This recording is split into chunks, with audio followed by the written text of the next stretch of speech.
일생 동안 당신이 반드시 읽어야 될 100권의 책 일당백 36번째 책 3부가 시작됐습니다. 네. 오랜만에 또 저희 3부를 시작하죠. 반갑습니다. 정프로입니다. 안녕하세요. 정민여입니다. 네, 정박입니다. 네, 저희 36번째는 나폴레옹 네. 이 아저씨를 아주 네. 집중적으로 저희가 좀 파고 있고요. 나폴레옹은 참 매력적인 인물인 것 같습니다. 네. 예, 그렇게 되고 싶기도 하고요. 될 수 없지만. 네. 될 수 있죠. 될 수 있을까요? 네. 지금이라도? 아, 그럼요. 늦지 않았을까요?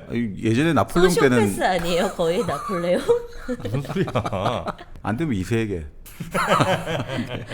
아, 저희 못다 이룬 꿈을.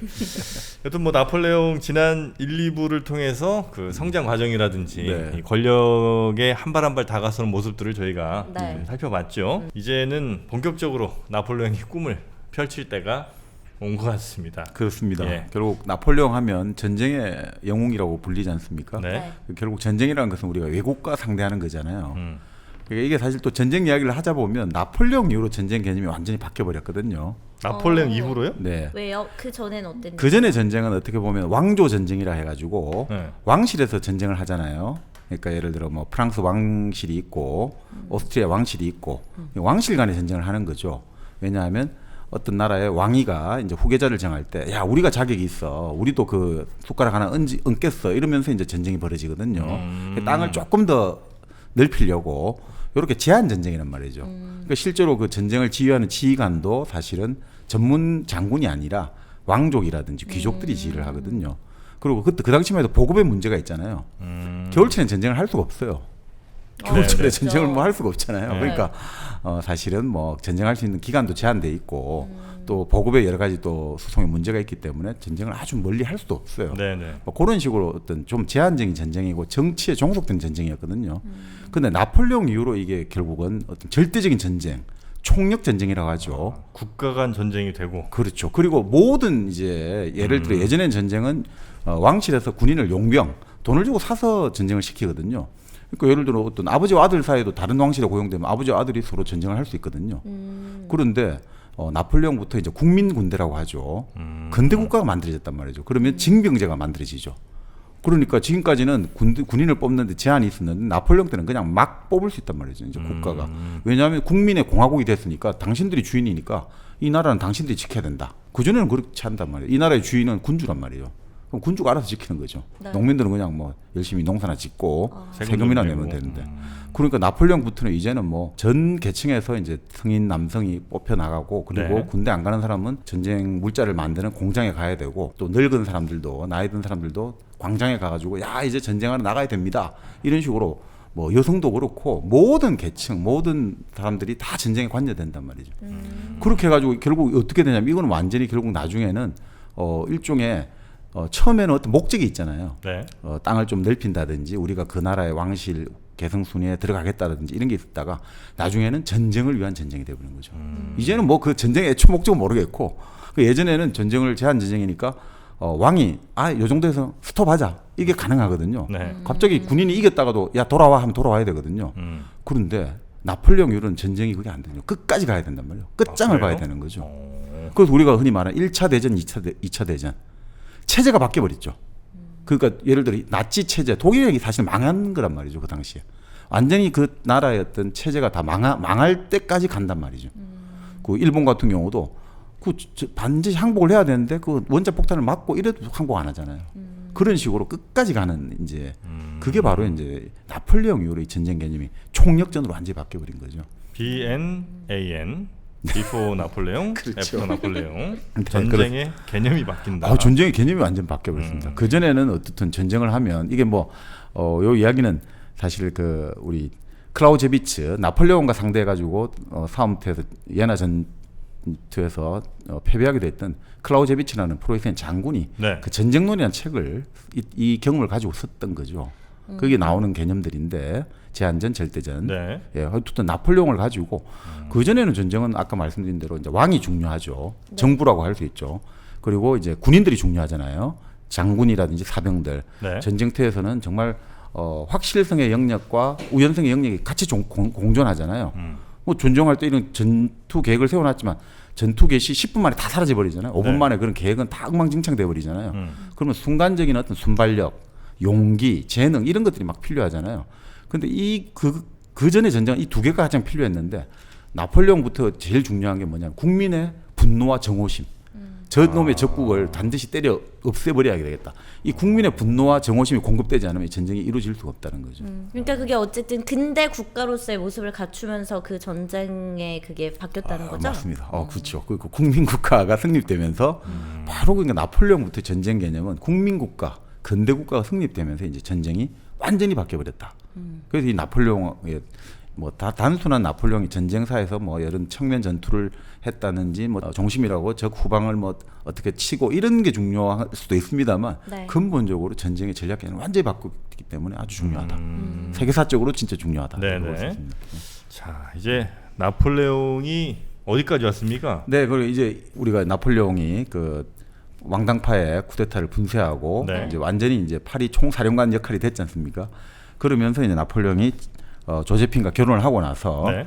제일 이제 외국으로 이제 전쟁을 떠나게 되는데 그게 바로 1차 이탈리아 전쟁. 그러니까 그 상황은 지금 왕은 아니고 그렇죠. 총사령관이면 최고의 권력을 갖고 있는 사람이긴 한 거죠. 실질적인 권력을 가지고 있는데 그때 말씀드렸듯이 이제 그 당시 총재 정부라고 했지 않습니까? 네. 그 총재들 네. 우리가 그 지난 시간에 나폴레옹을 키워줬던 바라스, 폴 바라스 그 바라스 같은 총재 5명이 있는 거죠. 그 총재 정부가 형식적으로는 최고 권력 이제 정부고 네. 나폴레옹은 그것을 지켜주는 장군인 거죠. 그렇지만 실질적으로는 우리가 나폴레옹이. 그렇죠. 우리가 예전에 그런 이야기 하지 않습니까? 1961년이라든지 1979년 우리도 정치적으로 어떤 혼란이라든지 최고 권력자의 공백 상태에서는 누가 가장 힘이 세느냐? 육군 사단장이 힘이 제일 세거든요. 서울 근처. 물리력을 물리력을 행사할 수 있으니까. 그리고 실제로 그렇게 되지 않습니까? 그러니까 바로 나폴레옹도 지금 엄청난 힘을 가지고 있는 거죠. 그렇죠. 그러면은 이탈리아 전쟁은 왜 일으킨 거예요? 결국은 이제 뭐 여러 가지가 있는데 그 당시에 이제 프랑스 혁명 정부가 물론 이제 그 테르미도르 반동 이후로 자코뱅파가 좀 힘이 약해졌지만 자코뱅파 같은 경우는 이제 계속적인 혁명을 주장하잖아요. 네. 그러니까 일종의 혁명을 계속 주장하다 보니까 이 혁명을 튼튼히 하려면 계속 외국과 갈등과 충돌이 불가피하겠죠. 그러니까 계속 그 우리가 뭔가 뒤엎는 네. 그거를 만들어야 되니까. 우리가 당통하고도 그때 봤습니다만 당통이 자연국경을 선포하면서 자 우리는 이제 이 자연국경 프랑스를 지키기 위해서 이제 거기와 연관되는 네. 이탈리아 지방이나 프로이센 지방이라든지 계속 부딪힐 수밖에 없는 거죠. 그리고 그런 것들이 쭉 이어져 내려오고 그리고 또 이럴 때 결국은 또 핵심이 결국 뭐 여러 가지 있습니다만 지금 돈이 모자라잖아요. 그러니까 전쟁을 통해서 결국은 네. 우리가 노략질해 올 수 있는 거잖아요. 그것도 큽니다. 여기서 사실 보면. 근데 그 나폴레옹이 네. 이제 근대 국가의 출현도 뭐 좀 당겨왔고요. 네. 전쟁의 개념도 바꿨는데 이게 나폴레옹이 이런 생각을 하고 그렇게 전쟁 개념 바꾼 거야? 아니면 그냥 내가 어쨌든 이기려 하다 보니까 이렇게 된 거예요? 그게 사실 뭐 생각을 했다기보다는 네. 그 나중에 또 나폴레옹의 여러 가지 그 왜 이렇게 군사적으로 변화가 왔느냐 하면 네. 결국 당시에 그 나폴레옹이라는 하나의 어떤 개인도 있지만 네. 당시 또 프랑스가 대포라든지 이런데 군사 기술적으로 엄청난 혁신을 일으켰거든요. 그러니까 그런 것들이 바탕이 되고 또 여러 가지 어떤 군사적인 전법도 발전해 왔고 그리고 또 아까 말씀드린 결정적인 것은 프랑스 혁명인 거죠. 프랑스 혁명으로 인해 가지고 사람들이 이제 그때 그런 이야기를 했어요. 나폴레옹 군대를 가르쳐서 지성을 갖춘 총검이라고 했어요. 지성을 갖춘 총검. 무슨 말이냐면 이제 이 사람들은 단순하게 돈 받고 용병으로 일해준다가 아니라 우리나라를 우리가 지키겠다. 이념을 갖춘 요즘 말로 하면 뭔가 혁명 정신이 투철한 당성이 투철한 군대란 말이죠.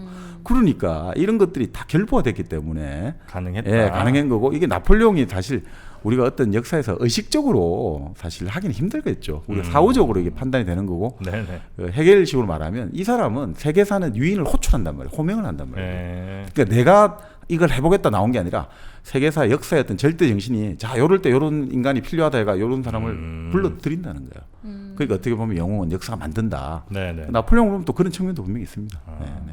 어쩌면 저도 네. 지금 시대가 아직 안 불렀을 수도 있다. 아니 이미 불러서 지금 여기까지 왔잖아. 뭘 불러? 나 아직 이 멀었어. 정도면 부른 거지. 뭘 얼마나 아직 멀었어. 더 나. 부름을 받으려고 그러십니까? 떡사가 아직 나를 안 불러. 그 예전에 80년대 항상 했던 구호 중에 하나가 술자리에서 네. 역사가 부른다. 시대가 부른다. 정영진 이렇게 하거든요. 그러면 그렇게 해서 이제 저 학생회장 초대하고 막 이러는 그렇습니다. 거군요. 네, 그렇게 네. 합니다. 역사가 부른다. 시대가 부른다. 아이고. 정영진 이렇게 하시고. 근데 이 이탈리아 전쟁을 한 뭐 네. 여러 이유가 있겠습니다만 그 중에 네. 하나가 또 네. 그 이탈리아가 원래 이제 커피가 좀 유명했잖아요. 이탈리아 커피가 유명했나? 이탈리아 에스프레소. 이거 무슨 말씀이세요? 이탈리아 뭐 예를 들면 파스쿠치 이런 거 다 저 네네. 프랑스 저 이탈리아 쪽에서 온 거 아닙니까? 파스쿠치. 그럼 이탈리아 커피 유명하죠. 네. 그 에스프레소라는 방식을 처음 고안한 것도 이탈리아 아니겠습니까? 왜 이렇게 이탈리아 사람들은 쓰게 먹었대요? 이탈리아 사람들이요? 네. 그게 중요한 순간은 아닌 것 같습니다.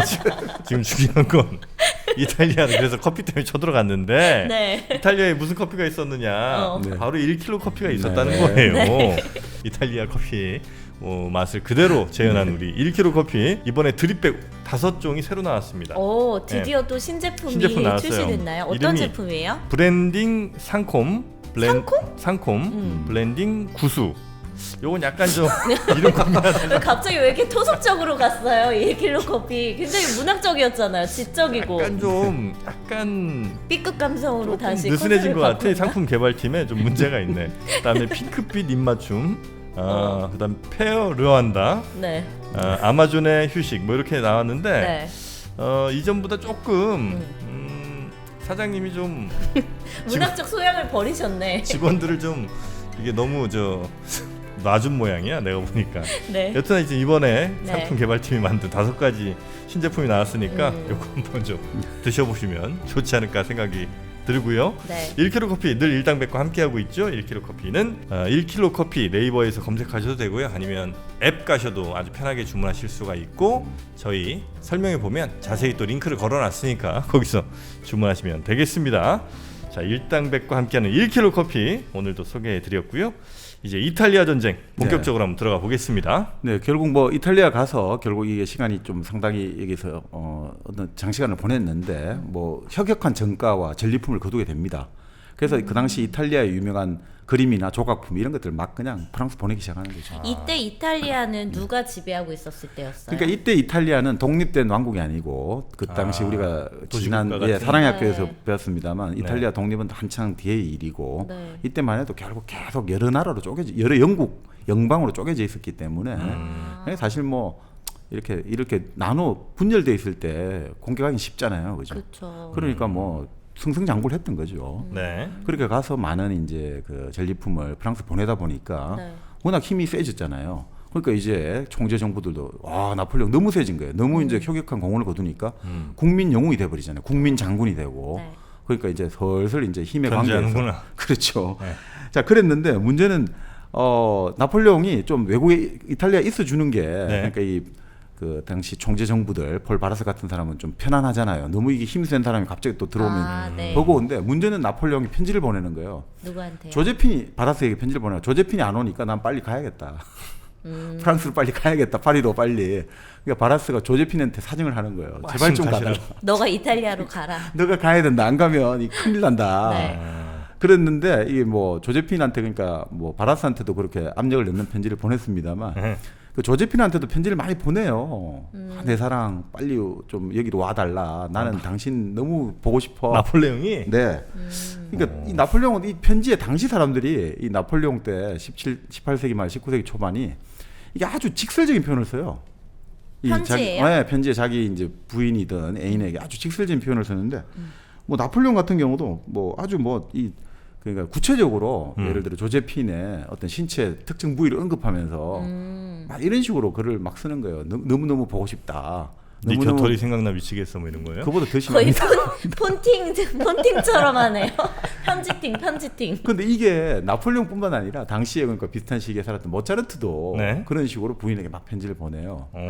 이때 그래서- 이런 게 유행이었나 그러니까 이게 보다. 주경철의 유럽인 이야기의 그 대목이 있는데 네. 네. 한번 뭐 우리 편지 한번 읽어볼까요? 네, 네. 네. 모차르트 유명인이니까 한번 읽어드리겠습니다. 네. 모차르트가 아내에게 보낸 거죠? 네. 너무나도 예쁘고 사랑스러운 프리리 앤 큐티, 당신의 작은 보금자리를 깨끗하게 준비해도 잘 준비하란 얘기죠?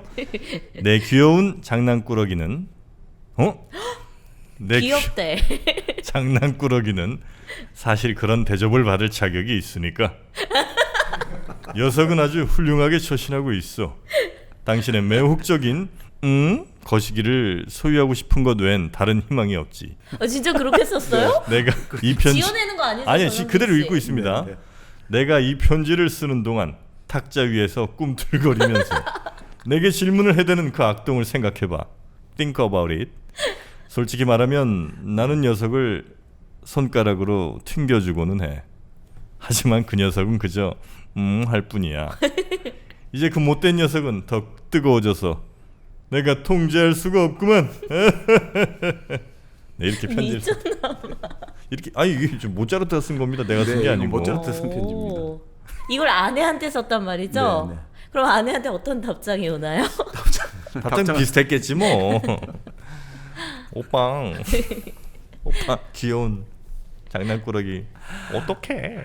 하여튼 참 나폴레옹도 그렇고 나폴레옹은 뭐 모차르트는 오히려 좀 순화된 표현이고요. 나폴레옹은 정말 거짓말적인. 적나라하고 대담하게 막 쓰고 있습니다. 그럼 나폴레옹 편으로 들려주시지. 뭐 나중에 한번 책에 자세히 나와 있습니다. 조제핀 내 고추가 이상해. 미쳤어. 그만해. 오늘 못 나가는 거 아닙니까 이 미안합니다, 방송? 여러분. 네. 굉장히 직설적이었다는 거죠. 그렇죠. 그러니까 이렇게 편지를 그러니까 뭐 함부로 보내면 안 되잖아요. 그러니까 믿을 수 있는 장교에게 보낼 거 아닙니까? 네. 근데 조제핀이 그 편지를 갖고 온 장교하고 네. 바람이 바람 펴요? 나는 오. 무슨 편지인데요? 네, 제가 좀 읽어드리겠습니다. 야릇한 분위기가 형성되지. 네, 그럼 뭐 끝이지. 그러니까 사실 좀 웃기는 게 네. 그 대표적인 이제 그 편지를 전달한 사령 역할을 했던 장교가 미라라는 장교인데 걔는 거의 총살이겠네. 아니죠. 근데 이 장교가 나중에 나폴레옹의 여동생하고 결혼하거든요. 그러니까 매제가 돼요. 매제가 그러니까 일종의 자기 처남댁하고 이런 네. 관계를 가졌다는 걸 또 나중에 막 자랑을 해요. 다른 장교들한테 나는 우리 장군님의 부인하고 사모님과 동침을 했어. 이걸 막 자랑을 하고. 근데 나폴레옹이 알아요 이 사실을? 그때 우리가 지난 시간에 그런 이야기 했잖아요. 나폴레옹이 조제핀을 선택한 이유가 네. 자기 엄마와 같은 인간이다라고 선택을 네. 했댔잖아요. 나보다 나이가 많고 부정하다. 바람 피고, 네. 그러니까 사실 나폴레옹은 이거를 오히려 그렇게 싫어하진 않아요. 그래요? 예를 들어 가지고 이 즐기는구나. 그러니까 조제핀 같은 경우가 대표적인 그 파리에 있으면서 이런 이플리트 샤를이라는 장교를 정부로 삼게 돼요. 네. 근데 이 사람도 키가 나폴레옹보다 더 작았는데 왜 장교를 삼았냐면 네. 나폴레옹이 못 해주는 걸 다 해주거든요. 뭘 해줬는데요? 아니 그때 나폴레옹 보고 천하에 쓸모없는 놈이라고 했잖아요. 네. 근데 샤를은 아주 천하에 쓸모있는 놈이다 이거죠. 그러니까 아주 끔찍이 좋아했단 말이죠. Very useful. 그렇죠. 근데 이게 나폴레옹의 이제 참모 역할을 하는 지노라는 이 사람도 또 나폴레옹의 아는 이제 나폴레옹 아는 사이하고 결혼하게 진호? 된 쥐노. 아 김진호 씨 아니고. 아닙니다. 쥐노인데. 진호. 근데 이 진호가 도저히 이게 우리 장군님한테 이게 너무 누가 된다 해가지고 이 폭로를 하는 거예요. 아 사실 조제핀이 샤릴이라는 사람하고 장교하고 바람났다. 그렇고 그런 사이다. 네. 근데 문제는 이거를 사람이 있을 때 폭로를 한단 말이죠. 사람이 없을 때 둘이만 있을 때 말했으면 모르겠는데 네. 왜냐하면 나폴레옹 다 알고 있거든요. 네. 이미 자기 큰 형이 그 위에 형 그 조셉이 벌써 편지서가 다 서로 주고 받았단 말이에요. 바람 피고 있는 것 같다. 조심해라. 근데 다 알고 있는데 이제 자기 부하가 사람 있는 데서 말하면 이게 결국 자기 그렇지. 위신을 갖게 되잖아요. 네. 그건 안 되죠. 그래서 나중에 진호는 다른 사람은 다 원수 시켜주는데 원수 안 시켜줘요. 어느 정도 출전해 주는데 묘하게 또 그렇게 하는데 나폴레옹이 정말 완전 화가 났다면 어떻게 하겠습니까? 그 샤리란 장교를 어떻게 되겠습니까? 바로 최저목 보내고 죽게 만들면 되겠죠. 그렇죠. 그죠? 그런데 안 죽게 한단 말이죠. 그냥 전출만 시키게 한단 말이죠. 그러면 결국 뭐냐? 나폴레옹이 그 자체를 막 싫어하고 격분하고 이런 건 아니었다 이거죠. 다만 이게 남에 알려지면 그게 자기가 위신을 깎이니까 그것만 그게 했다는 거죠. 자기도 쓸모 없으니까 미안했던 거 아닐까? 자기도 아니까 아무리 그래도 최고 권력자인데. 그렇죠. 네. 미안한 거지. 그 미안할 것 같지는 않은데. 유슬리스. 그래서 결국 이제 조제핀이 정권이 너가 안 가면 흔들린다. 빨리 네. 가라 해가지고 결국 이태리 왔는데 네. 이태리 와서 재미가 없잖아요. 자기 이제 정부는 딴 데로 보내고. 그래서 내가 지금 병이 난 것 같아요. 난 다시 파리로 가겠어요. 계속 이제 졸라댔거든요. 근데 그렇게 병이 난다 했는데 샤를이 다시 이쪽으로 온다는 소식을 듣자마자 다음날 갑자기 난 병이 다 씻은 듯이 나왔어요. 그렇게 해서 이제 계속 또 있었다 이런 이야기하는 거죠. 팔이 돌아간단 말 더 이상 한 번도 안 했다. 야, 계속 같이 있었다 이렇게 하는 거예요. 굉장히 자존심 상할 만한 상황일 수도 있는데 지금 생각에는 네. 네. 그때 당시에 뭐 나폴레옹이든 아니면 당시 네. 사회 분위기는 꼭 그렇지만은 않았을 수는 있겠네요. 그러니까 그때 말씀드렸듯이 이제 혁명이 이제 테르미도르 반동 이후로 5년간 엄청나게 엄격하게 가다가 5년 이후에 그냥 완전히 파리가 하나의 어떤 난잡한 분위기, 그냥 서로 좀 프리섹스 분위기 이런 식으로 좀 갔다는 이야기도 많이 나오는 거죠. 네, 네, 네. 근데 나폴레옹이 그렇게 뭐 엄탕하게 막 난잡하고 이런 건 아니고요.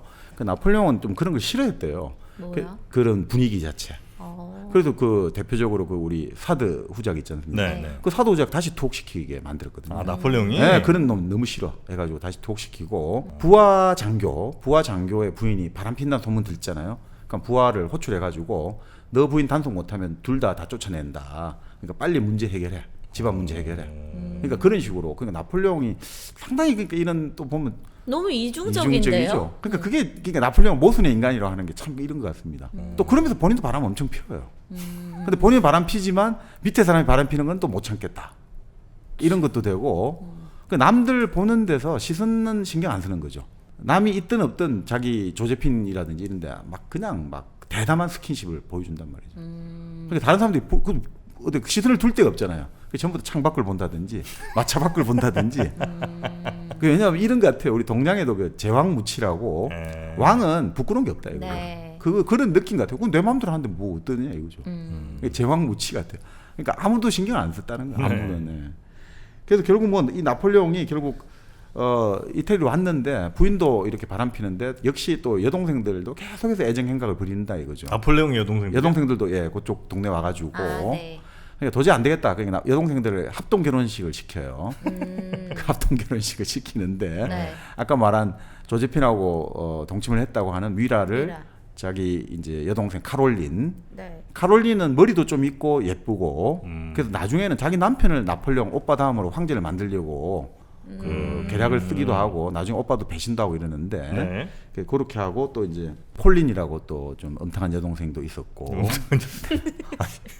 그 몇 가장 번째도 음탕한- 아니에요. 그냥 음탕한 여동생. 그리고 엘리자라는 여동생은 뭐 그나마 좀 덜 정전했대요. 정직해요? 거기는 뭐 우리 바이올린으로 유명한 파가니니 있잖아요. 네. 파가니니하고 약간 바람 피웠다. 오.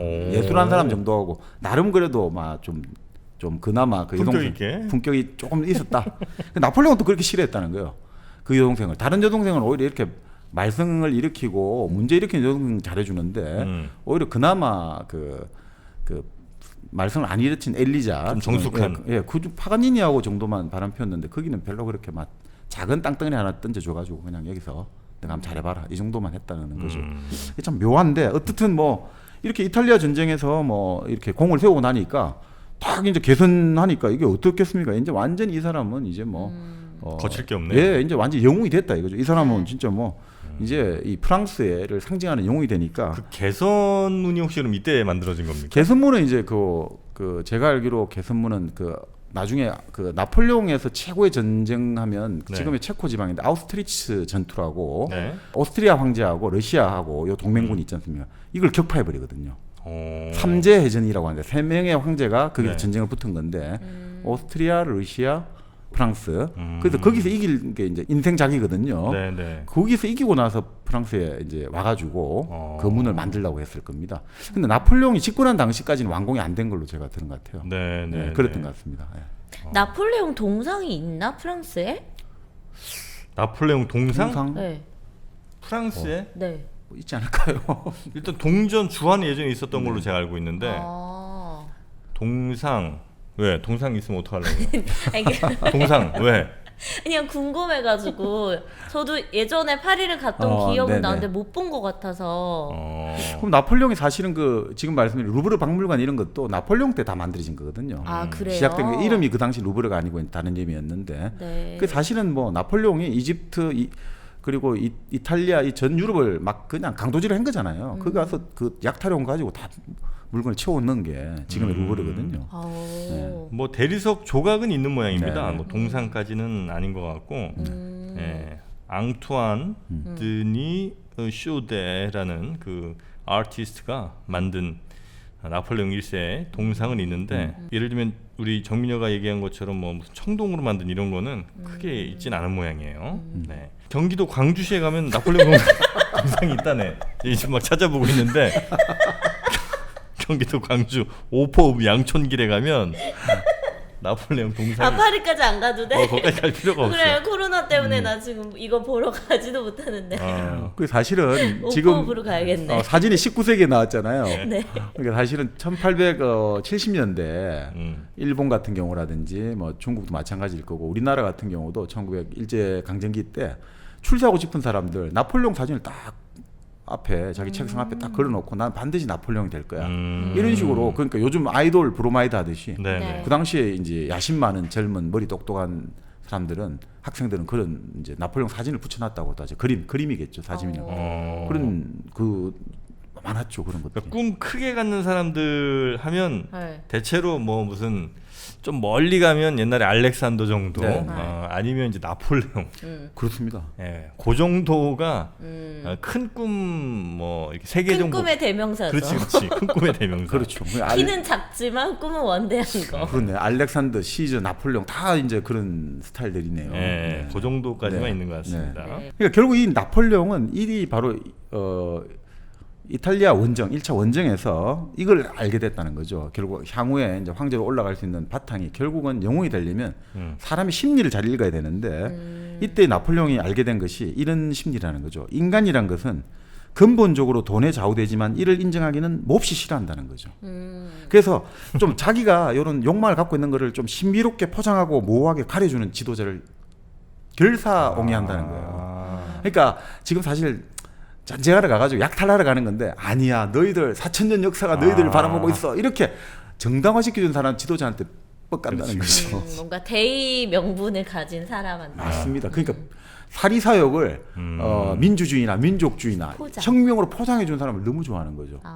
이게 사실 그거는 이 역사를 관통해서 정답인 것 같습니다. 맞습니다. 예. 사실은 우리가 보시면 에스파냐, 스페인이 우리 남아메리카라든지 얼마나 가서 식민지가 나쁜 짓 많이 했습니까? 네. 근데 처음에 자기들이 결국 돈 벌려고 간 거잖아요. 인도로 가는 항로를 개척하려고. 그런데 자기들은 어떤 명분을 내걸었느냐? 콜럼부스가 출항한 배 이름이 산타 마리아고 성모 마리아란 말이에요. 우리는 종교적 열정으로. 그렇지. 그러니까 이런 식으로 인간이란 것은 돈에 좌우되지만 이걸 인정하기는 엄청 싫은 거예요. 우리 돈 벌러 간다 이런 건 싫단 말이에요. 복음을 전파하러 가야지. 그렇죠. 예. 예수님의 사랑이 지금 저 땅에 미치지 못하고 있다고 이 그렇지. 멍충이더라. 너무 안쓰럽지. 그래서 그러니까 이게 참 재밌는 겁니다. 예전에 우리나라 역사도 마찬가지인데 뭐 조국 근대화를 하지만 사실은 집안이라든지 친인척 측근들이 전부 다 잘 살게 되는 거고 예를 들어 가지고 또 뭐 여러 가지 민주주의라든지 좋은 가치를 내건 사람들이 많이 타락하게 되는 것도 네. 실제로 이런 것들이 깔려 있단 말이죠. 이런 그러니까 이런데 사실 쉽게 우리가 항상 비판적으로 예전에 항상 돌아가신 전직 대통령이 강조했던 게 깨어 있는 시민이라는 게 네. 내 편이 아니라 항상 보라는 거예요. 항상 깨어 있으라는 게 그런 의미 아닌가. 항상 그러니까 사람의 속성이라는 것들이 내가 갖고 있는 욕망을 포장해 주는 사람을 좋아하기 때문에 그걸 항상 조심해라는 게 바로 이제 나폴레옹이 여기서 깨달았다는 거죠. 나폴레옹을 깨닫고 나서 이제 사람을 움직이는 법을 터득하게 된 거죠. 네. 사람을 잘 심리를 파악하고 네. 잘 활용을 한. 그렇죠. 그러니까 이러면서 결국 나중에 이런 거죠. 사람은 하루에 나폴레옹 요 책에 이렇게 나오는데 푼돈 몇 푼을 받거나 작은 훈장을 얻기 위해서 목숨을 바치지 않는다. 그러니까 물질적인 이득을 하는 것 같지만 그런 게 아니라 결국 그 사람을 움직일 때는 그 정신의 말을 걸어줘야 된다 이거죠. 너가 조국과 민족을 위해 일하고 있어. 라는데 이제 말을 걸어줘야 되고 그래서 나폴레옹이 나중에 만든 게 레지옹 도네르 훈장이란 말이죠. 뭐요? 레지옹 도네르 훈장. 그게 나폴레옹이 만들었어요. 네, 나폴레옹이 만든 거예요. 프랑스 최고의 훈장. 지금도 지금도 받는- 최고죠. 그죠? 그렇습니다. 예. 이건 어떤 사람들이 받을 수 있어요? 그러니까 이게 아주 공적 있잖아요. 무슨 네. 뛰어난 공을 세운 것보다 이 사람은 영예로운 인생을 살았다. 좀 두루뭉술한 게 줄 수 있는 거죠. 영예로운 삶을 살았다. 그 우리나라 사람도 받은 사람들이 많이 있죠. 우리나라 사람들이 뭐 한불 관계 공로에 기여를 했다 해가지고 그래요? 뭐 받기도 하고 기업인도 받기도 하고 그러죠. 그러니까 많아요. 종류도 많고. 그렇습니까? 아껴서 뭐 하겠습니까? 그러니까 명분이랑 비전 이런 걸 잘 준 그런 사람들이 그렇죠. 사실 리더로서 굉장히 맞습니다. 이 직원들, 그러니까 뭐 CEO 같은 경우들도 그런 비전과 명분을 잘 줘야 되고 아. 그래야 이제 직원들이 진짜 자신의 능력의 100% 120%를 네. 내죠. 네. 그리고 뭐 이성관계에 있어서도 네. 비전과 명분이 굉장히 중요합니다. 어떻게 비전을 줄 건데? 그렇죠. 아니 그러니까 예를 들어. 이게 저 이제 뭐 저도 이제 들은 얘기긴 합니다만 네. 이제 이거 다 정영진 씨 얘기입니다. 아니야 초반에 네. 뜬금없이 뭐 한 6개월 뒤쯤 스케줄 잡고 그때 뭐 예를 들어 발리나 뭐 어디 이런데 이제 여행을 나중에 가자고 한다는 거예요. 네. 그러면 당연히 사실 뭐 그때까지 갈지 안 갈지도 모르는데 아. 근데 그런 꿈을 심어주는 거지 일단. 아 맞습니다. 우리 예. 내년에 하와이 가자. 여름 휴가 때는 하와이 가자. 근데 이런 그렇게 식으로. 되면 좋은 게 뭐냐면 당장 몇 주 안에 가는 건 아니기 때문에 나 심적 부담도 없어. 네. 뭐 나중에 파토 날 수도 있는 거니 심적 네. 부담은 없대. 나중에 진짜 하와이 가면 막 그때 생각을 막 사람들이 이제 이성분이 막 하는 거지. 근데 진짜 만약에 6개월째 딱 됐는데 발리를 그럼 그때 데려가 안 데려가? 가구 안 가고는 상관이 없는 그렇죠. 거예요. 아니죠. 여자는 6개월째 그 발리 가는 날만 기다렸는데 참 이거 모르네.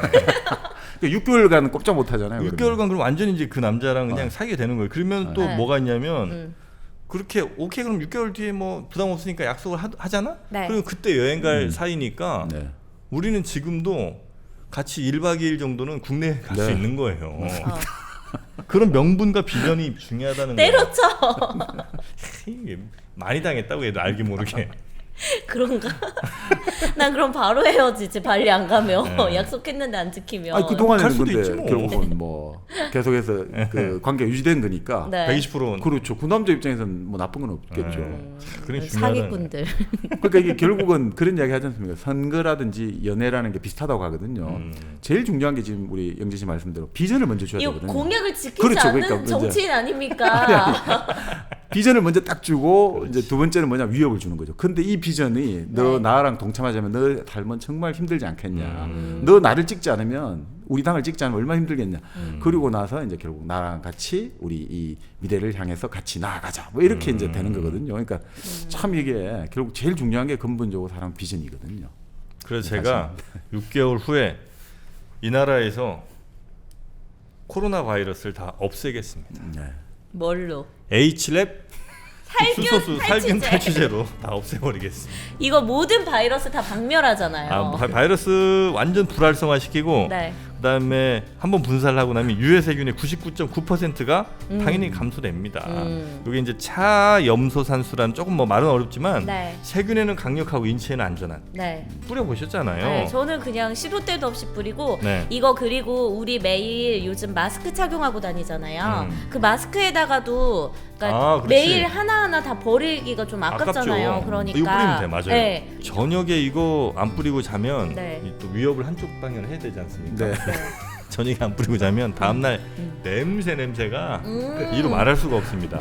양치질 안 하면서 예, 그래서 이 H랩 수소수 살균 탈취제는요 냄새 없이 세균을 죽이고 네. 냄새가 안 나게 해주는.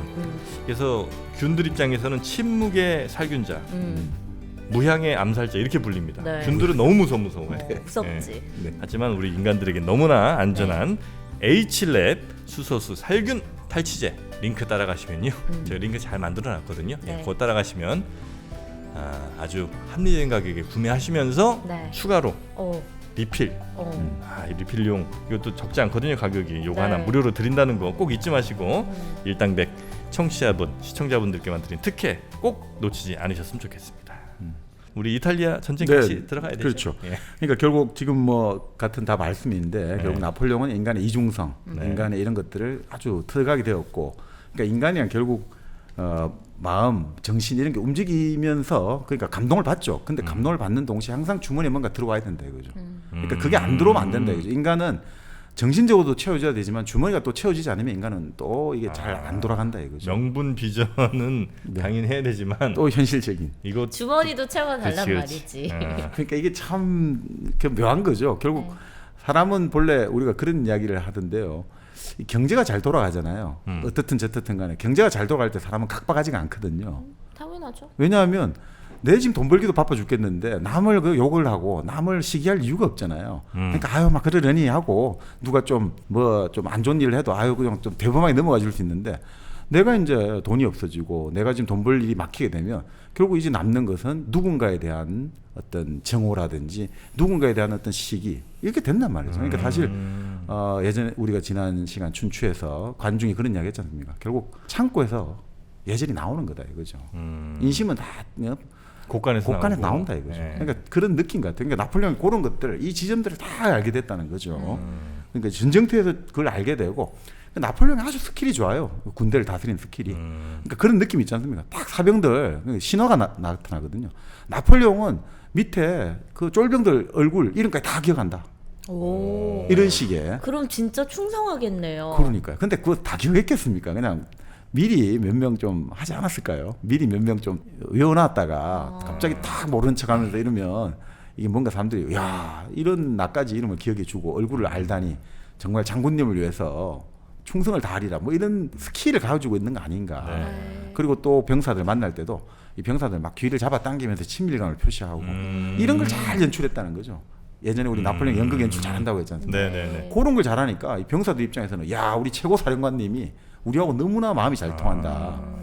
그러니까 중국에 오기라는 사람이 한번 예전에 말씀드렸는데 오기 병법을 지은 오기가 있는데 네. 이 오기가 어느 정도냐면 있잖아요. 자기 부하가 종기가 났다 이거죠. 종기가 나니까 딱 하더니 종기를 입으로 쪽쪽 빨아가 고름을 빨아가 뱉어야 돼. 네네. 근데 그 이야기를 듣고 자기 그 병사의 어머니가 막 통곡을 하는 거죠.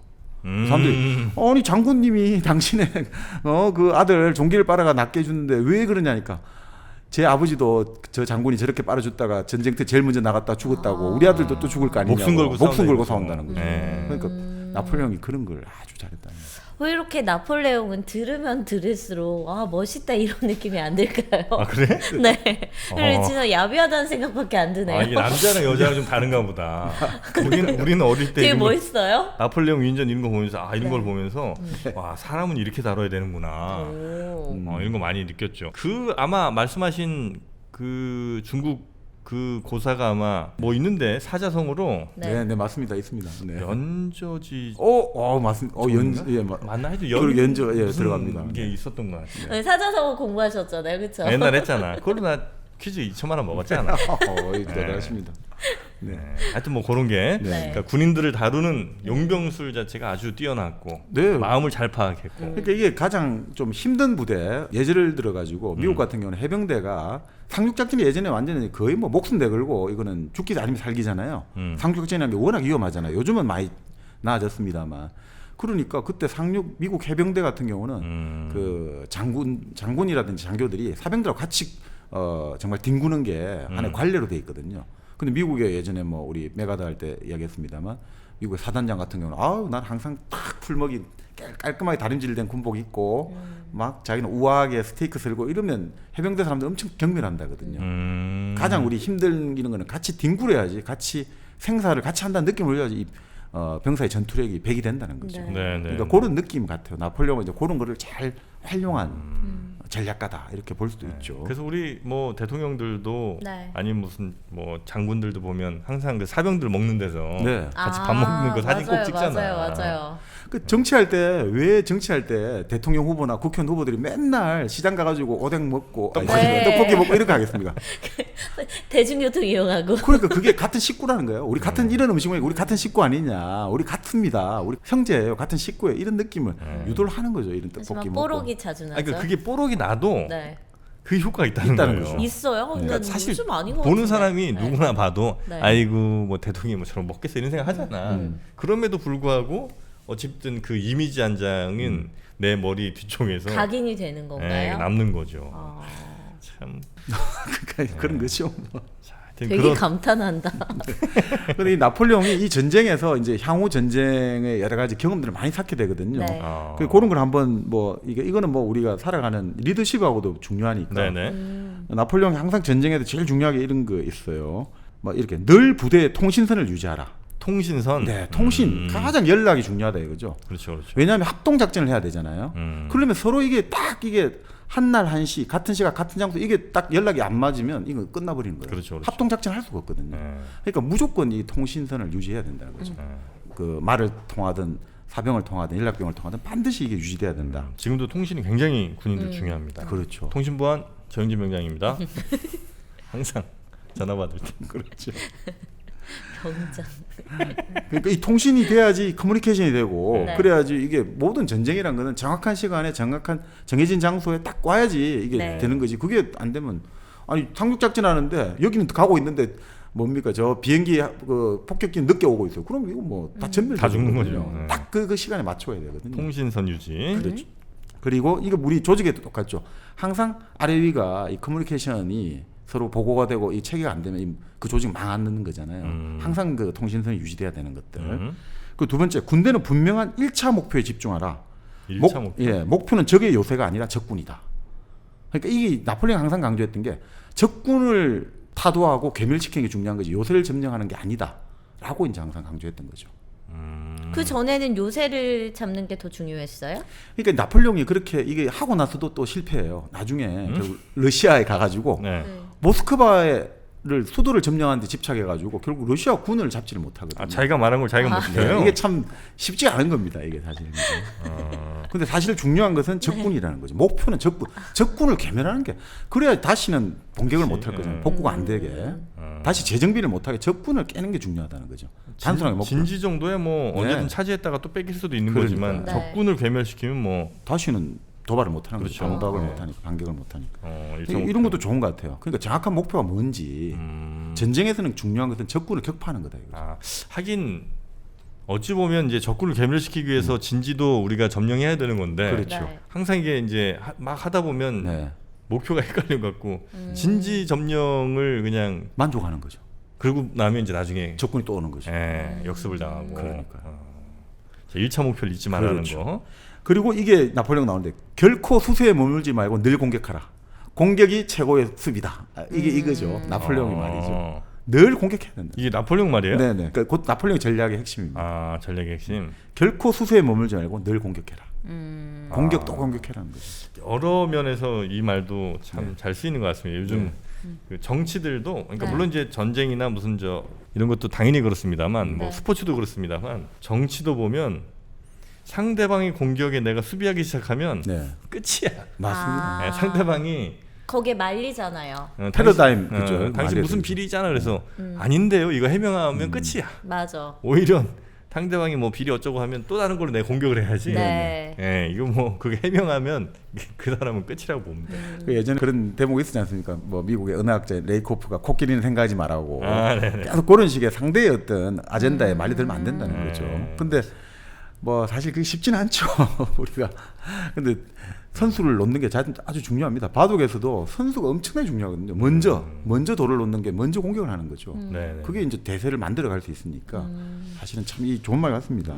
공격이 최고의 최고의, 수비다. 그렇죠. 그리고요. 포병대의 중요성을 기억하라. 그럼 본인이 포병대니까. 네. 근데 이제 사실 아까 프랑스 여러 가지 전쟁의 승리 원인 중에 하나가 네. 새로운 군사 기술. 이 포를 예전에 이제 몇 번 쏘고 나면 포가 이제 허블해지거든요. 네네. 근데 그거를 이제 어떤 새로운 어떤 거푸집 말고 새롭게 개발을 해가지고 몇 발을 쏴도 연속을 쏴도 이게 충분히 포가 정확도를 유지할 수 있게 이제 혁신을 일으킨 거죠. 네네. 그러니까 그런 것들 제가 결국은 이 포병대라는 것들, 그러니까 나폴레옹이 가장 중요했던 게 어떤 집중해가지고 한 점을 공격한 다음에 이거를 뚫고 나가려면 반드시 포로 먼저 때려야 된다 이거죠. 그러니까 우리가 흔히 말하는 화력은 집중돼야 된다는 거죠. 네네네. 우리가 한 발씩 한 발씩 쏘아갖고는 의미가 없다 그죠. 한 지점을 집중적으로 화력을 집중시켜갖고 화점을 다 집중시킨 다음에 그걸 가지고 돌파를 해야 된다. 가장 어떤 한 점을 집중해와 선택과 집중의 어떤 중요성 이런 네네. 것들이 같습니다.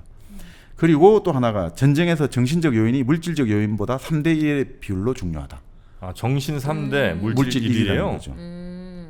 그러니까 이런 아까 말씀드리지만 전쟁이 막상 전장이 이제 전투가 개시되면 군사학에서 전쟁 개시 5분 만에 우리가 세워놨던 작전 계획은 다 깨진다는 거예요. 모든 작전 계획은 다 엉망진창되거든요. 전쟁 네. 개시 5분 만에. 전쟁 개시 5분 만에 제일 먼저 깨지는 거는 적군도 아군도 아니고 작전 계획이 다 깨진다. 아, 그럴 수 있을 것 같아요. 네.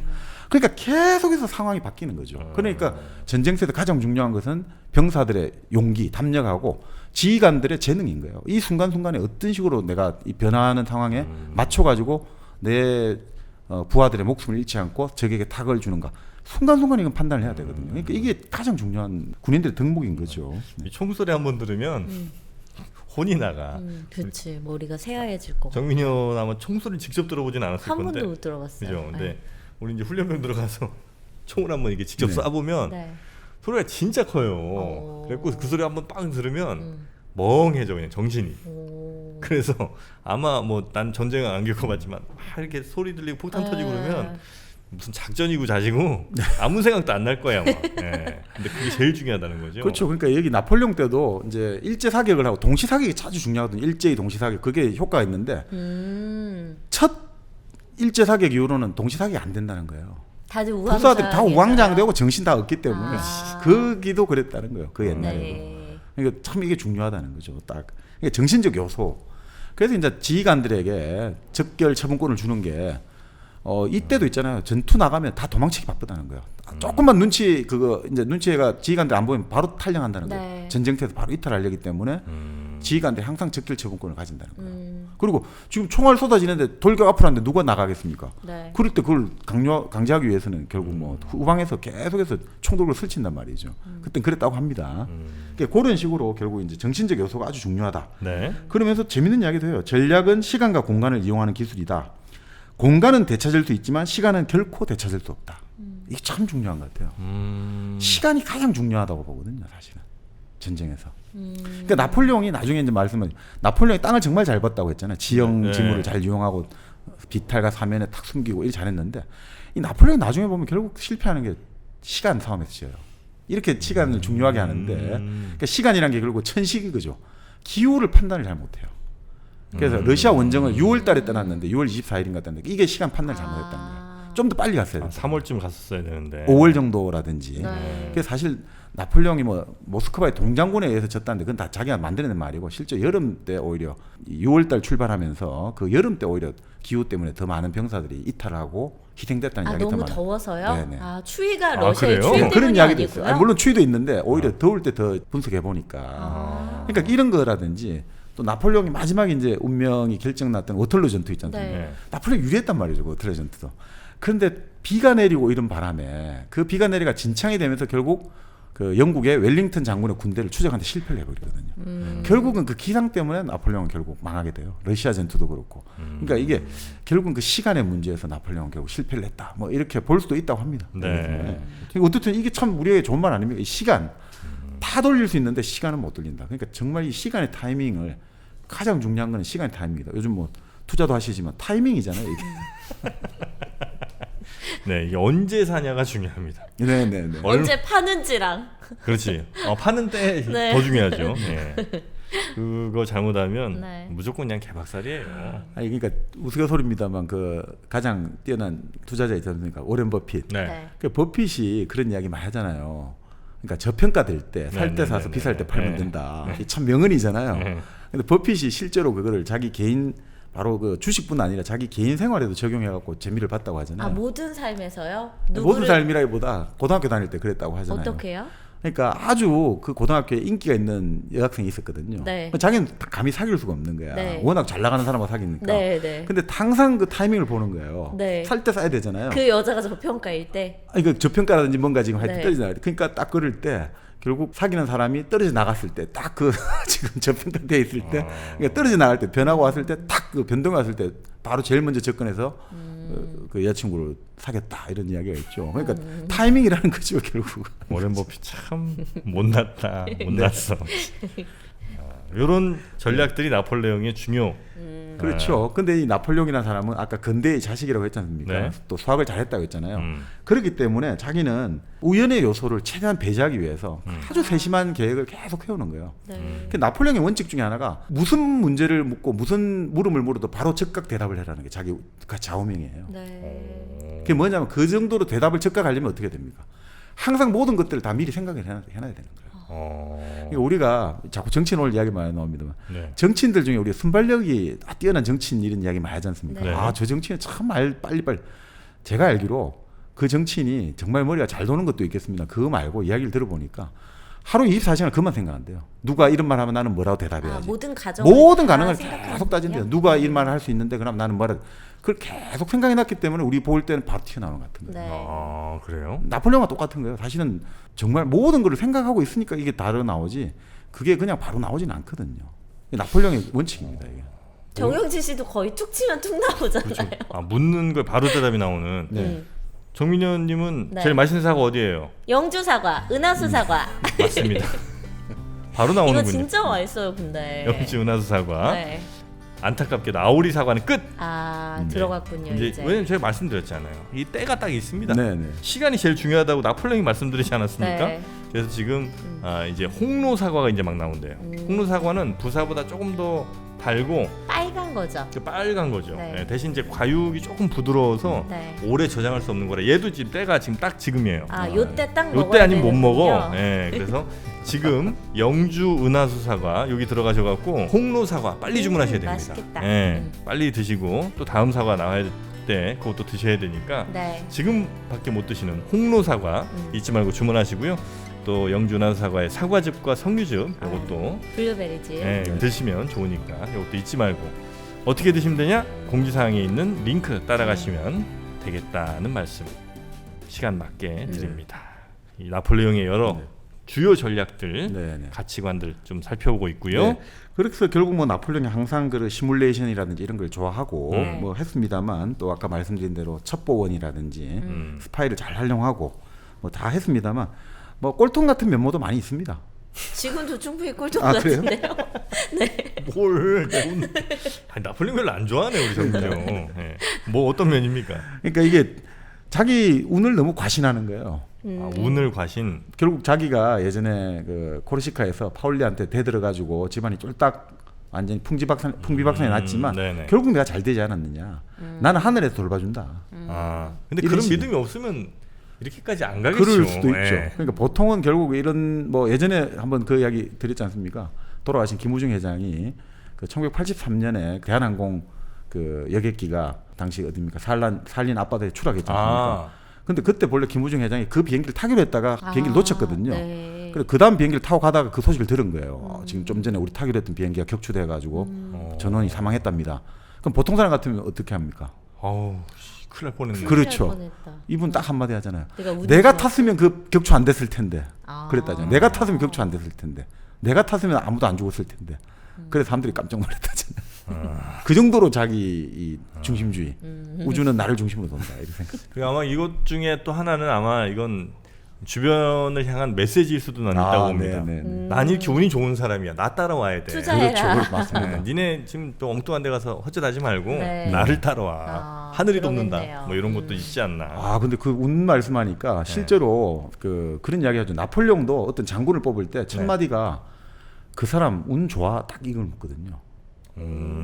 근데 일본에도 예전에 일본의 국군을 걸고 러시아와 이제 해전을 하지 않습니까? 네네. 대마도 해협 자기들은 서시마 해전이라고 하죠. 그거 할 때 일본 해군 연합함대 사령관을 도고 헤이하치로를 쓰거든요.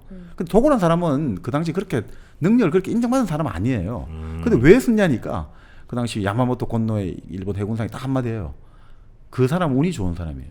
그래서 쓴단 말이죠. 운 좋다고 써. 운칠기삼이라 그랬어. 근데 그거를 이제 그렇게 봐요. 그 운이라는 게 네. 우리가 생각하기에는 운이 좋다는 게 딴 게 아니고 이렇게 보일 수도 있죠. 어떤 분의 견해인데 운이라는 것은 뭔가를 감지하는 능력이라는 거예요. 어떻게 보면. 그러니까 이 사람이 그러니까 9일이 안 일어났으니까 사람들은 모르고 그냥 운 좋았다고 하는데 묘하게 그걸 감지하는 능력이 있는 사람이 무의식적으로 그런 게 있는군요. 있는 사람이 있죠. 그러니까 오, 맞는 것 같아요. 예를 들어 갖고 지금 말씀드린 도고 같은 경우는 젊을 때 길을 갔는데 말이 오잖아요. 네. 근데 자기가 이 방향 가다가 갑자기 방향을 바꿔 저쪽으로 길을 돌아가요. 네. 그래서 사람들이 아이고 저 왜 저렇게 바보냐고 뭐 말이 뭐가 무서워서. 근데 이 사람은 어느 순간에 갑자기 뭐 이런 식으로 답변을 했다는 거죠. 아니 근데 그 말이 갑자기 말은 이렇게 한 번씩 발광할 수가 있는데 그걸 내가 맞으면 이거 내가 군인으로서 내 실격 아니냐. 이런 식의 뭔가 항상 그런 약간 에너지를 느끼는 사람들이 있어요. 그러니까 그런 이야기도 하죠. 그러니까 그런 것들이 그 미세하게 그 느끼는 능력이 있다고 하죠. 책에서 읽은 이야기인데 이런 이야기가 나요. 그 대통령이라든지 아주 그 어떤 요인들을 경호할 때 경호팀들이 어떤 동선이 있잖아요. 그 동선을 사전에 항상 먼저 사전 답사를 하죠. 사전에 점검을 하잖아요. 네네네. 그 왜 점검할 것 같아요? 미리 사전에 한번 쭉 돌아보잖아요. 자 동선이 이렇다 길을 가는데 차를 갈 때 뭐 쭉 한 번씩 왔다 갔다 하잖아요. 왜 그렇게 사전 점검을 하고 사전 답사를 하고 해외 나갈 때 다 따져보고 길 걸어가보고 다 그렇게 할까요? 사고 경호원들. 날까봐? 변수를 줄이는 건가? 그렇죠. 변수를 줄이는 건데 네. 그게 지금 말하는 어떤 변수냐 이런 거죠. 그 숙련된 어떤 경호원들 같은 경우는 네. 이렇게 걷잖아요. 그럼 같이 가잖아요. 자 이제 몇 번 갔다 왔잖아요. 이제 사전 답사를 했어요. 아. 그다음에 이제 요인을 VIP를 모시고 갈 때 이때 이 사람들이 느낌이 이 무의식적으로 온다는 거죠. 있어야 할 것이 없다든지 없어야 할 것이 있는가는 게 묘하게 체킹이 된다는 거예요. 자기가 뭔지 모르지만 그게 느낌이 온다는 그럼 거죠. 확 조심하죠. 예, 그러면 이게 갑자기 뭔지 모르지만 지금 있어야 될 게 없다. 없어야 될 게 갑자기 생겼다. 이 느낌을 가지기 위해서 계속해서 사전 답사를 계속 한다는 거예요. 아. 놀려고 하는 게 아니고. 네. 운이 좋다는 건 그렇다는 거죠. 사실. 그러니까 운이 좋다는 거는 미세하게 그걸 체킹하는 사람도 있단 말이죠. 그러니까 뭐 그런 이야기 하잖아요. 아프리카 어디를 갔는데 A 길을 가느냐 B 길을 가느냐인데 A 길을 가는데 A, B 길을 두 길 중에 한쪽은 사자가 있단 말이죠. 네. 근데 묘하게 운이 좋은 사람은 사자 없는 길만 이상하게 선택하는 사람도 있거든요. 근데 그게 없는 길을 선택하는 게 아니라 그만큼 자기의 어떤 그 감각을 항상 모르게 발동시키는 거죠. 그러니까 그게 사실 인간의 어떤 감각, 생명체의 감각을 발동시킨다는 거죠. 논리적으로 잘 설명이 안 되는 걸 운이라고 하는 경우도 좀 있죠. 그렇죠. 예. 뭔가 미세한 변화라 사실은 우리가 뭐라 말로 표현하지 못하지만 예, 그런 걸 이제 뭐 운이니 아니면 뭐 그냥 감이니 뭐 이렇게 얘기를 하는데 그렇죠. 예, 그것도 뭐 하나의 실력일 수도 있는 거죠. 맞아요. 네, 그러니까 이게 생명체로서의 어떤 그 뭔가 미세한 어떤 그 우리가 지금은 측정이 안 되지만 뭐 새로운 어떤 측정 도구가 나오고 측정 기법이 나오면 그걸 알아낼 그렇죠, 수도 그렇죠. 있겠죠. 그러니까 그런 것들을 좀 보는 거 아닌가 네. 이럴 수도 있겠습니다. 네네. 자, 그래서 네, 뭐 그런 경우도 있었고 운을 좀 과신했고 네, 단점 그리고 중에 뭐 우연에 너무 맡긴다 이거죠. 그러니까 운을 과신하다 보니까 좀 우연적인 것들 있잖아요. 아, 동전 던져서 야 이쪽이야 뭐 이런 그런 식으로 식으로. 하는구나. 네. 그러니까 이게 워낙 자기의 어떤 운을 과신하다 보니까. 네. 그러니까 아주 수학적인 어떤 합리적 경향도 있는 동시에 내가 옛날에 왕년에 내가 다 해봐서 안다. 이런 식의 이런 것들도 같이 이제 병존하고 그러니까 이런 것들이 좀 결국 뭐 나중에 결국 그 나폴레옹이 결국 정점에서 결국 몰락하게 됐던 계기가 된 거 아닌가. 네, 네. 네. 뭐 이런 생각을 들기도 합니다. 네. 결국 어떻든 나폴레옹은 이제 파리로 귀환해가지고 이제 어마어마한 이제 권력을 가지게 됐고 네. 또 나폴레옹이 중요시하게 생각했던 게 선전이거든요. 음. 군대 신문을 이탈리아에서 내 이렇게 잘하고 있습니다. 이런 것들을 계속 프랑스 국내에도 반입을 시켜요. 무료로 다 보게 하고 완전히 자기를 이제 스타로 만드는 거죠. 네. 그 상태에서 파리로 온 다음에 참 재밌는 게 이 사람은 학문과 지식을 추구하는 것처럼 처신을 해요. 권력 이런 거 말을 언급 안 하고 아, 그래요? 나는 학자들 만나갖고 대담을 나누고 프랑스 이제 흔히 말하는 학술은 네네네. 이런 데 가가지고 딱 네. 이야기하고 참 그러니까 이게 뭔가 사람에게 나는 권력자지만 권력을 추구하지 않고 참 욕심 없는 사람이죠 라는 아주 이런 것들을 잘 하는 거죠. 뭐 그리고 뭐 결국 뭐 조제핀하고 여러 가지 이제 막 난리가 났지만 또 네. 결국 뭐 아시다시피 또 조제핀에 원하는 것은 그런 뭐 나 혼자만 일부 종사라는 게 아니잖아요. 이 사람은 일부 종사가 중요한 게 아니라 들키지만 말아라. 네. 그래서 나를 망치만 주지만 않으면 된다.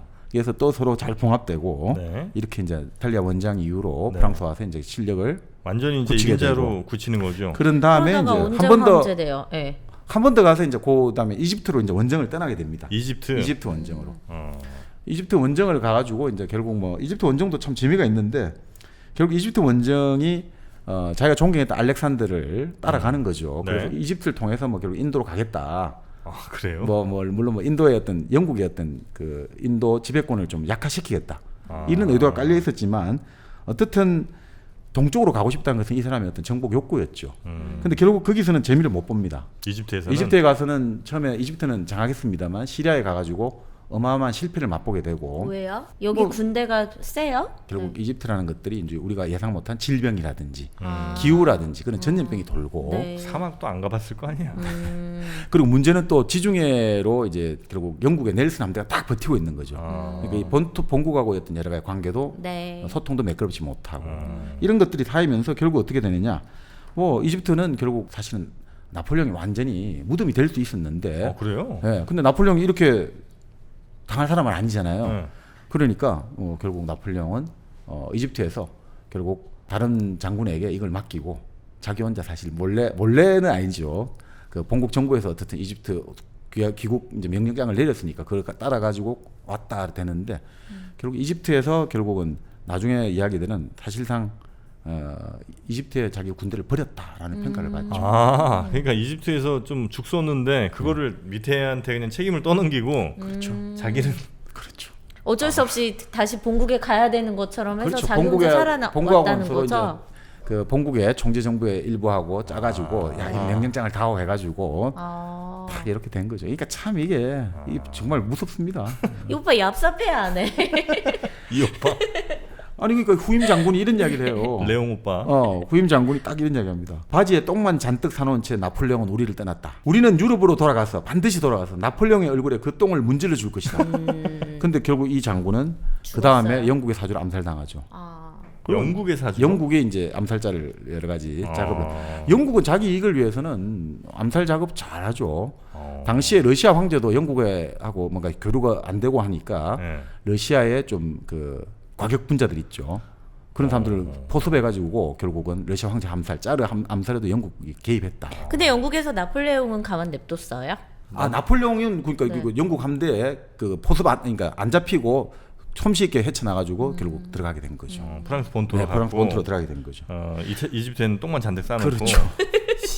그러니까 이게 사람들이 그러잖아요. 아 진짜 이 사람은 진짜 명예 장군의 명예 따위는 저렇게 네.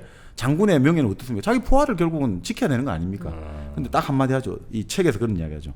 이집트의 병사들과 함께 남아 있을 인간은 장군의 명예를 위해서 이집트의 병사들과 함께 남아 있을 인간은 훗날의 황제가 될 인물이 아니었다.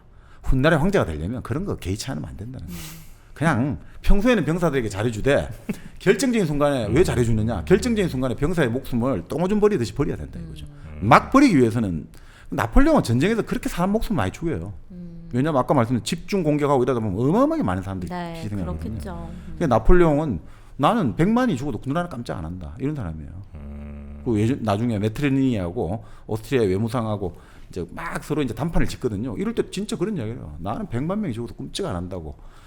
장군 아니 폐하 부끄러운 줄 아십시오. 폐하의 어떤 그 군대가 수십만이 죽었습니다. 나는 그런 거 하나도 부끄럽지 않다고. 100만이 죽어도 나는 눈 하나 깜짝 안 한다. 이런 이야기를 하고 메트르니가 지금 이 창문을 열어가지고 전 유럽이 이 폐하의 말씀을 듣게 좀 해야 된다고. 100만 명이 죽어도 끔찍 안 한다는 이런 이야기 막. 그 정도로 나폴레옹은 자기 중심이 강한 사람이었다. 그래서 결국은 나폴레옹이 어떻게 보면 이집트를 몰래 탈출을 해가지고 네. 결국 프랑스로 가서 이제 쿠데타를 일으키게 되는 거죠. 쿠데타? 네, 쿠데타를 일으키는 거죠. 나폴레옹 쿠데타를 일으킵니다. 그래서 이제 결국은 최고 권력자가 되는 겁니다. 실질적인 권력은 내가 갖고 있긴 했었지만, 네, 이제 명목적인 그렇죠. 그 사람들마저도 이제 제끼는 거군요. 그렇죠. 자 그럼 어떻게 쿠데타 얘기는? 네, 그 이후부터 하시죠 뭐. 네. 자, 4부? 그렇죠. 이탈리아 전쟁 승리로 잘 네. 이끌고 이집트 전쟁은 망했는데 예, 똥 한 무대기 싸고 네. 부하한테 다 그 바지 맡겨놓고 세탁 맡기고 자기는 돌아와서 이제 네. 프랑스에서 쿠데타로 명실상부한 1인자로 이제 올라서게 될 텐데요. 네. 그 올라서게 된 이후의 이야기들 그리고 또 몰락했다가 다시 또 이런 얘기들이 좀 있잖아요. 그렇죠. 예. 엘바로 갔다가 다시 또 백일천을 했다가 네. 그런 얘기들은 저희가 이어지는 4부에서 여러분께 전해드리도록 하겠습니다. 오늘도 재밌으시죠? 예, 4부는 더 재밌습니다. 예, 꼭 놓치지 마시고 4부까지 들어주시면 감사하겠습니다. 4부로 돌아옵니다.